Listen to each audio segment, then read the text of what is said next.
झारखंड में बीते 1-1.5 साल से ईडी और आईटी की ताबड़तोड़ कार्रवाई चल रही है। हर किसी बड़े खुलासे के साथ एक नए भ्रष्ट अधिकारी का चेहरा सामने आ जाता है। अब वो चेहरा चाहे पूजा सिंघल का हो, वीरेंद्र राम का हो या फिर छवि रंजन का। लेकिन मजे की बात तो यह है कि इससे सिर्फ भ्रष्ट अधिकारी ही नहीं, राज्य की राजनीतिक पार्टियां भी परेशान हो रही हैं, खास करके सत्ताधारी पार्टियां। अब झामुमो को ही ले लीजिए। राज्य में न तो पार्टी का कोई सांगठनिक कार्यक्रम चल रहा है और न ही राजनीतिक अभियान। दिलचस्प ये भी है कि 1.5 साल बाद भी पार्टी अपनी केंद्रीय कार्य समिति यानी कि सेंट्रल वर्किंग कमेटी का विस्तार नहीं कर सकी है। याद दिला दूं कि पिछले बार 19 दिसंबर 2021 को झामुमो का केंद्रीय महाधिवेशन हुआ था, जिसमें शिबू सोरेन 10वीं बार अध्यक्ष और मुख्यमंत्री हेमंत सोरेन कार्यकारी अध्यक्ष चुने गए थे। लेकिन लगभग 1.5 साल बाद भी केंद्रीय कार्य समिति का पूर्ण गठन नहीं हो सका है। पार्टी के विधायकों और वरिष्ठ नेताओं को कोई सांगठनिक जिम्मेवारी नहीं दी गई है। ऐसा लग रहा है जैसे पूरी पार्टी ही सरकार के भरोसे बैठी हुई है। वैसे हम इस बात को भी नहीं भूल सकते कि अगले साल 2 आम चुनाव है, पहले लोकसभा का चुनाव और फिर विधानसभा का। अगर इस हालत में भी पार्टी की ये स्थिति है, तब जाने आगे क्या होगा।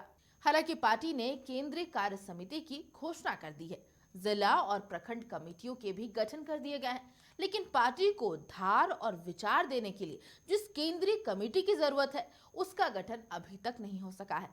राजनीति के बाजार से तो खबरें ये भी सामने आ रही है कि ईडी की एक के बाद लगातार दूसरी कार्रवाई के दंश से सरकार उबर ही नहीं पा रही।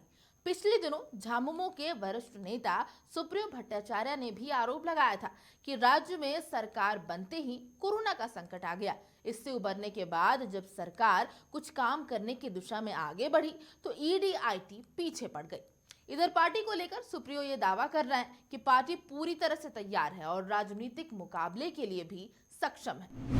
वैसे झामुमो शुरू से ही नेतृत्व प्रधान पार्टी रही है। वर्तमान में पार्टी का व्यवहारिक नेतृत्व कार्यकारी अध्यक्ष और मुख्यमंत्री हेमंत सोरेन के पास है। वैसे झामुमो के इस रवैये पर बीजेपी भी खूब चुटकी ले रही है। बीजेपी के प्रदेश अध्यक्ष दीपक प्रकाश कहते हैं कि राज्य की दुर्दशा देखकर अब झामुमो के कार्यकर्ताओं की बेचैनी बढ़ गई है।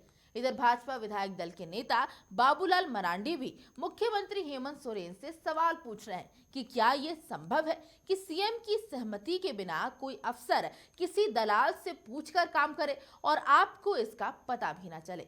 वैसे आपको क्या लगता है, जिस तरीके से एक के बाद एक भ्रष्ट अधिकारी झारखंड राज्य से ईडी की लपेटे में आ रहे हैं, झारखंड की राजनीति पर कितना फर्क पड़ेगा और खास करके सत्ताधारी पार्टी झामुमो क्या इन सब मामलों में घिरती जा रही है?